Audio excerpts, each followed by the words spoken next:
Bismillahirrahmanirrahim. Assalamualaikum warahmatullahi wabarakatuh. Nama saya Muhammad Rizky Firgawan dari kelas 12 IPA 2. Di sini saya akan menjelaskan tentang pembelahan sel meiosis dan perbedaannya antara pembelahan sel meiosis dan pembelahan sel mitosis.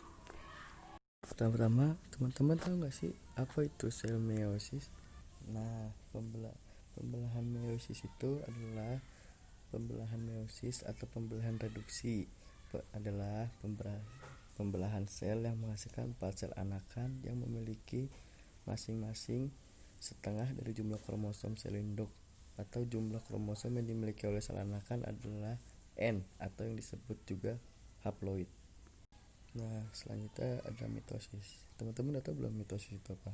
Nah, mitosis itu adalah pembagian atau bisa disebut juga proses pembagian genom yang telah digandakan oleh sel kedua anak, yakni sel identik yang dihasilkan oleh pembelahan sel. Mitosis pada umumnya diikuti oleh sitokinesis yang membagi sitoplasma dan membran sel. Nah, pada pembelahan meiosis pertama ada profase 1. Profase 1 itu di dalam tahap ini membran inti mulai rusak dan menjadi bagian-bagian kecil. Lalu terbentuklah gelendang-gelendang pembelahan. Setelah itu benang-benang kromatin memadat menjadi kromosom dan kromosom homolog berpasangan. Selanjutnya telah pindah silang atau pertukaran segmen molekul DNA yang sesuai di antara kromatid dan non-saudara. Lalu ada metafase 1.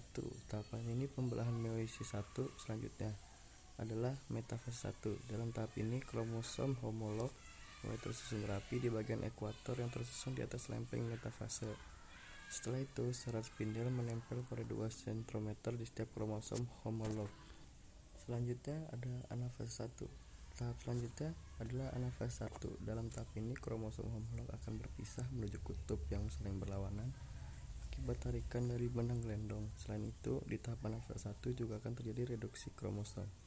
Nah, setelah proses anafase, pada tahap selanjutnya adalah telofase. Pada tahap telofase 1, membran inti mulai terbentuk kembali atau disebut juga dengan proses sitokinesis. Sitokinesis sendiri adalah kondisi saat sitoplasma dari satu eukariotik sel membelah menjadi 2 sel anak.